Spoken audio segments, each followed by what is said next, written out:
That situation on an American Airlines flight to Chicago where a passenger tried to open the plane door mid-flight. Yes, this happened as well. We're hearing from one of the people who helped take down that person. He already had the safety mechanism down. He had both hands on the lever and he was like yanking it.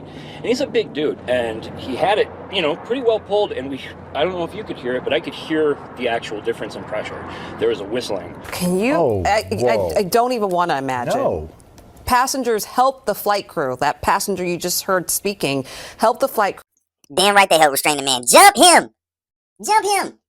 And I'm glad that's what they did too, because that's exactly what would have been. Jump, snatch him up. You see, it's like 3-4 guys on him. Jump him! Open the dang door while we in the air. Damn.